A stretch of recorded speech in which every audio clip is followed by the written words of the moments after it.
Yes, it's Monday morning, start of a new week. Last week was pretty busy, and my apologies. On Friday, I was supposed to put up this post that says, not here at the forum, and I forgot. It was a bit chaotic, as you can imagine. So apologies if you did tune in on Friday morning, but you probably guessed where I was. And coming up later on this episode, I've put together a little compilation of what happened over Thursday night, Friday, so that if you weren't able to attend, you can sort of get the flavour of it. So that's sort of at the end once we've done some of the major stories that I want to cover. But anyway, 1st of September, new month and the start of spring. Let's just check out some of the stories. There is no spring in the step of National at the moment. Latest poll out says that apparently, according to this, the red line is our confidence in Labor fixing the cost of living, even though they totally destroyed the economy while they were in government. Labor's going to solve the problem, and National is going lower and lower. National just can't seem to get out of their funk. And in fact, in this Ipsos poll, they also asked who can best solve some of the problems in New Zealand. These are the top 20 issues. The red is Labor can solve them. Blue is National can solve them. So just 3 out of 20. 2 of them are Green Party, and obviously the race issue is Te Pati Maori. So once again, it seems like for the voter, our memories are very short and the grass is greener on the other side. Well, that's what people seem to think. But anyway, still a long way to go. What is it? It's about 14 months to the next election. So it's going to be all go, I'm pretty sure. And look, I see Catherine says you cannot believe the polls, Bob. Look, the polls give an indication. I agree. They're not exact. But at the same time, when you looked at the polling leading into the last election and the result of the election, many of them were pretty close. They weren't dead right, but they were close. They were a very good indicator. And so these polls do give an indication. And the fact of the matter is, people are losing confidence in National. They're losing their funk. They haven't got that spring in their step, and they better get it back fast. Well, the Druggie Foundation, who want to legalise drugs, well, they're concerned about drug overdoses. Ha! Yeah, go figure. And I mean, it's just kind of like the cognitive dissonance is just screaming, isn't it? You know, they promote drugs, but they're concerned. Although the interesting thing is, I did note that in Australia, virtually the same story. The druggie groups over in Australia concerned as well. You know, the message for the media and the Drug Foundation is if you want to solve drug overdoses, it's very simple. Don't do drugs. Very simple. But that's a bit too obvious, isn't it? I was interested to see One News got caught out over the weekend, which I called them up about. Look at this. They say, so basically the media are pushing the fact that Trump is sending troops into areas of the United States where crime seems to be out of control. And some of them just happen to be states which are blue states, Democrat-led states, right? So Democrat Party-led states. But note what One News says. It says Trump has openly mused about sending troops to some of the nation's most democratic cities. See what they did there? Democratic cities. In other words, Trump is trying to override democracy. No, he's not. Those states have been decided by democracy. There was a vote. And unfortunately, those states voted in Democrat leaders. Democrat. And so what they should have said, what One News should have said was Trump wants to send troops into some of the states, cities led by Democrats. But by saying the nation's most democratic cities, it's a negative slight, isn't it? I mean, the media just can't help themselves, and we shouldn't be surprised by that.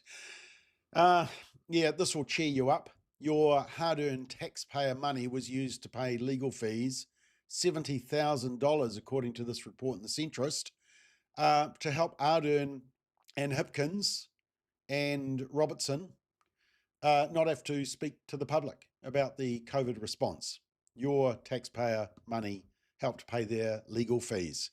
It's very nice, isn't it? Very nice. It reminds me of when we were deregistered as a charity, and Family First, a charity, we had to spend, it cost us $750,000 over 10 years to defend our right to be able to speak and hold a viewpoint. And the other side was, of course, the Charities Board, funded by you, the taxpayer.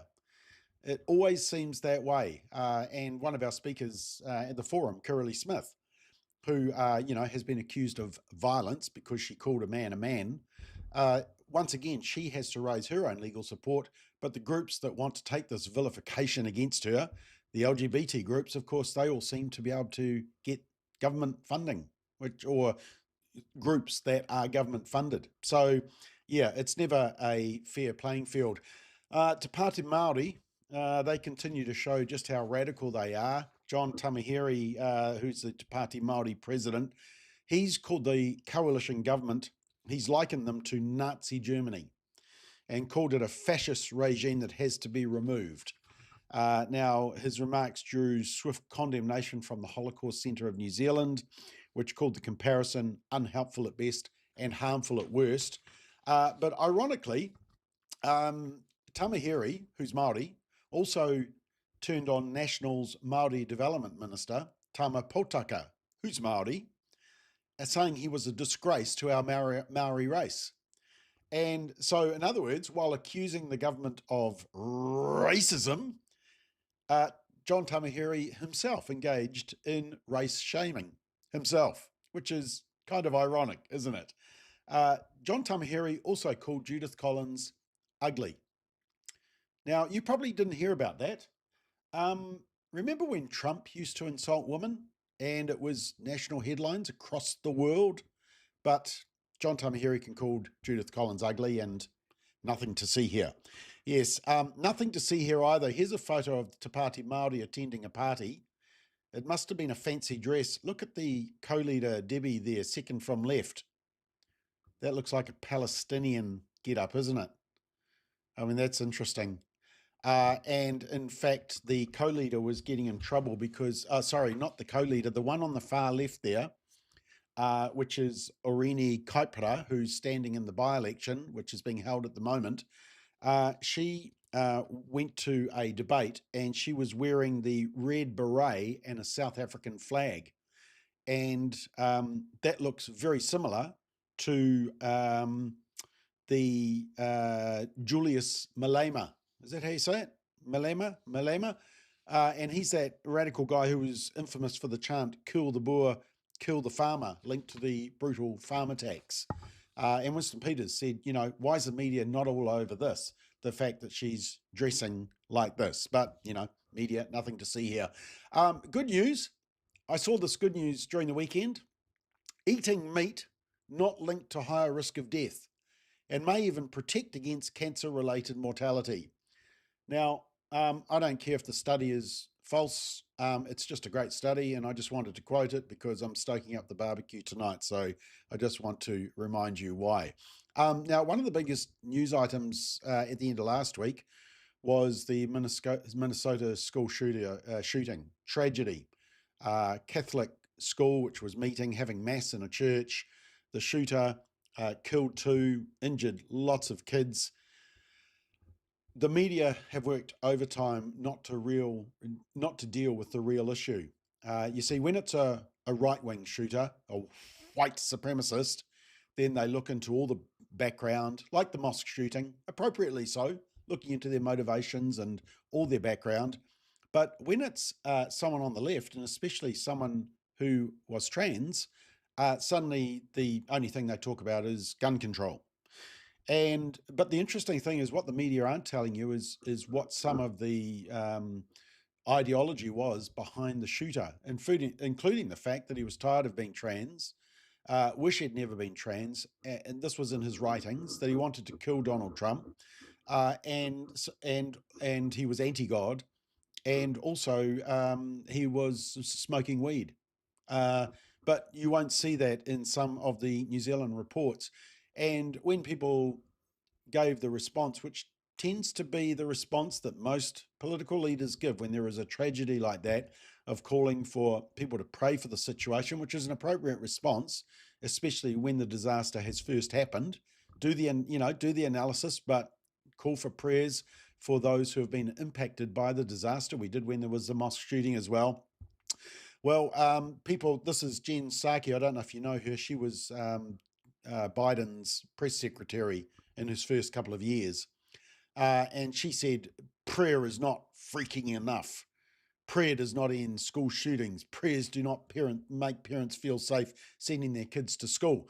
The only problem is that if you look below, there's a tweet from previously when she was the press secretary for Biden, where she called for thoughts and prayers.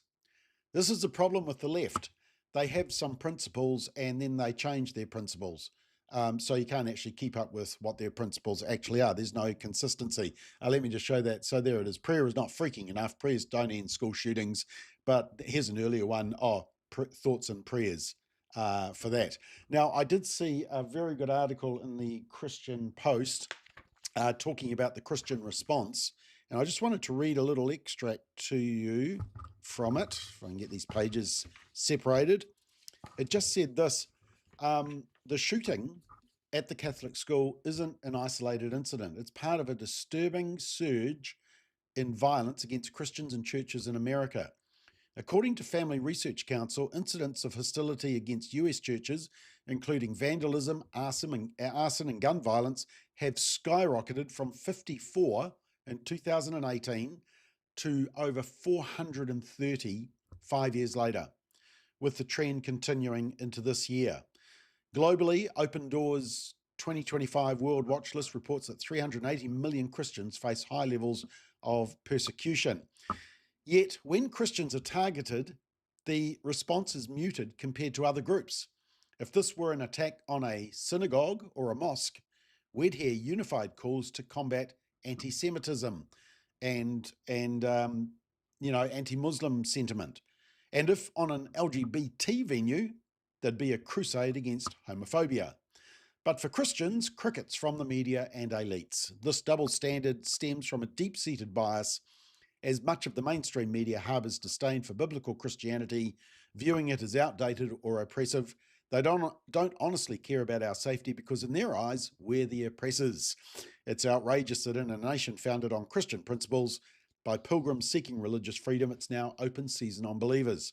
Christians must unite to collectively lobby for our interests and protections. And then the other thing they say is, of course, it's time to shut down the trans experiment in America. There has been a meteoric increase in violent attacks carried out by individuals identifying as transgender. These cases highlight a deeper crisis. Transgender youth are emotionally unstable and some are clearly more prone to embracing violence, in part because they've been brainwashed and egged on by a radical transgender activist class in schools, the medical field, the media, and state houses. And it talks about the underlying mental health struggles and says, again, the real problem isn't guns, it's society's affirmation of delusions, which can fuel justification for violence when reality clashes with fantasy. It's a very good article, and I want to do a McBlog on just how the media, and especially the New Zealand media, have hidden the facts of this case to protect the ideology. So watch out for that McBlog to drop later today. You'll like this one, mums, if you're watching. New study. Despite the challenges of marriage and motherhood, a new report from the Institute of Family Studies suggests that married mothers are happier than their childless and unmarried counterparts for several reasons, including more regular opportunities for kissing, hugging, and snuggling. It said married women are more likely than their unmarried counterparts to report feeling deep connection and meaning in their relationships. They're also less likely to be lonely, more likely to receive physical affection, both strong predictors of happiness. Mothers are also more likely to find meaning and purpose in life. Even though raising a family comes with many challenges, you think, such as increased stress and reduced personal time, researchers contend that there is no question that marriage and motherhood are linked to greater female flourishing on many other fronts. And the findings were derived from responses from 3,000 US women in the Women's Wellbeing Survey conducted by YouGov. The data suggests nearly twice as many married mothers compared to unmarried women without children reported being happy. Double your happiness. So there we are. There's an interesting study that you probably won't see reported in the media. Now, remember remember that guy or that couple that were busted at the Coldplay conference? And it seemed like they were having an affair and didn't want to be seen, and they were seen, and it went worldwide. Well, they were the most hated people on the media, on the internet, sorry. But now there's a new guy that is the most hated on the internet. Let me just show you. So this is at the US Open, and this Polish tennis player, Kamil Mazurczak, or however you say it, he's signing these balls, right? And he goes to sign his hat, and he goes to give it to the kid there, and the adult grabs it. Did you see that? The adult grabbed the hat. And the little boy there in the white holding the big tennis ball, he's saying, that was my hat. Where's my hat? And this adult took it. Well, that adult is the most hated man on the internet at the moment. And, well, he's been identified. Apparently he's Polish as well. He funds tennis in Poland. And so his argument is, well, he thought he was getting it because he was Polish and he knew the player. But to the tennis player's credit, he advertised this and said, I want to give the kid a signed hat, and they tracked down the kid. So it all ended nicely, but I still think that adult, by stealing that hat, is now the most hated person on the internet.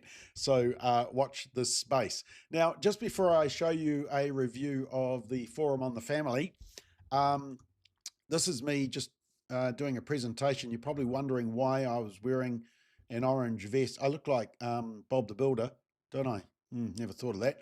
Anyway, I had my hard hat and orange vest on, and the reason was because I was introducing Kirralie Smith from Australia, and this is Kirralie Smith. Now, she's just been served a violence apprehension order or whatever they call it in Australia for vilification and violence against a transgender dude who wants to play in the girls' soccer teams. And she was calling out the fact that guys should not be playing girls in girls' soccer teams. He should stick to his own biological sex teams. And so that was hurty feelings. And so, you know, if you can redefine woman, as Kirralie said, if you can redefine what a woman is, then you can redefine what violence is. And so, yep, Kirralie is one of the most violent women in Australia, apparently, for calling a bloke a bloke. And so, look, I came prepared because I was scared that she was going to call me a man. And I was ready for violence. So that was, I was ready to go. Anyway, let's just give you a quick review just to finish with. Gosh, we're slightly over time, but I'm sure you'll forgive me, seeing you didn't see me on Friday. A quick review of what happened at the Forum on the Family. And this was put together by my staffer, Rachel Wilson, who does all our graphics and stuff and social media postings along with Ken. And she just put these reels together, amazing stuff. So yeah, let me give you a quick tour of the forum if you weren't there. So we're getting ready. This is the setup. Oh, who's that guy? Gee. So this is all the setup as people arrived. And then, oh, there's Simon O'Connor. Good to see he was at work. Ala Pomalele, who is our events manager. This is the big setup, 650 people. So yeah, worked with AV Events. They're just fantastic. Now, we were selling the podcast mugs, including Daybreak, solid ground. The problem was I put Simon's wife in charge of selling. And so you can guess which mug went first, eh? It was Simon's mug, not his face, his mug. And so unfortunately, he got the most sales. I won't take it personally. Beautiful food. We had great hamburgers on the Thursday night. There's Tumby. Remember Tumby Stowers? She's had a baby now. She's a mum, full-time mum, and but she was still there helping us out. So here we are, ready to go. Got the big screens and the stage. Somebody saying the high vis works for you. Thank you, George. Yeah. And so here's our first speaker, Amanda Ackman. Euthanasia now accounts for the 5th leading cause of death in my country. Yeah, people were stunned by that. 5th leading cause of death in Australia, in Canada, talking about euthanasia. So that's Amanda Ackman. And then there was, here we are, the most violent woman in Australia. Drug, a surgical procedure, we just are. We are our biology, our chromosomes, our reproductive systems, our genitalia, and of course, so much more. There are endless expressions of what it is to be a woman. Yep. But there's one thing that unites us, and that is our biological reality. Correct. Great speech. And then ready to go on Friday morning. And yeah, it was a full house. Some weren't able to make it Thursday night, but got there Friday morning. National anthem. Harmful because and then one of our first speakers, Jeff Johnson from Focus on the Family. Great help to me in my journey out. A diet of Talking about his journey out of the LGBT and working Focus on the Family. And then Dawn Hawkins talking about ending sexual exploitation, protecting kids from on social media, etc. Morning tea time. Yum, yum, yum. Nice music. What for young people? And then we had the live cross to Dr. Miriam Grossman in New York, who it was a great presentation. I was supposed to interview her. She wanted me to interview her, but in the end, she just gave us a lecture, and it was unbelievable. His wife, and you know when the screens come down as his face was all over it. Yeah, the live interview with Israel and Maria Folau, the first time they've been able to tell the story. Like the hand, by the way, we'll get some advertising. And then we actually got them on live on Zoom. He was in Japan, she was in Brisbane, so that's why they couldn't come to New Zealand. Here's the Q&A led by Simon. We've got Kiralee there, Jeff Johnson, Dawn Hawkins, and Amanda Ackman. At the top of all legislation. And then we recorded Straight Talk Live, which is playing tonight. And Ashley Church was one of the panelists, made a very good point that parental consent is the key in so many of these issues. So there we are. Thank you, everyone. See you at Forum on the Family next year. Well done, Rachel. Great presentation. All right. Now, and that, so actually, I just didn't need to tell you. Here we go. Straight Talk tonight. It's been pre-recorded on Friday at the Forum on the Family. So if you were at the Forum, you can see it. Twice. But Tanya Unkovic sitting in for Christine Rankin at the very last moment. Rodney Hyde, Ashley Church, and Peter Williams. Now, let's just check out a couple of comments. I am just laughing, and you'll laugh. You'll see why I was like, which number do I press to get these comments? Oh, here we go. Dee Dee says, was Chris Hipkins there? Because Dee Dee saw the sausage rolls. Very, very good. George says, awesome work. Here we go. We've got lots of, there's so many comments here, I can't actually keep up with them all. So I'm going to have to come back to them. I'll have to go through and review them and check them all out. Anyway, I am well over time. Apologies for that. Hope you have a great day. Simon will be here tomorrow morning, 7:30, and I'll be back Wednesday. But see you tonight for Straight Talk. Have a great day.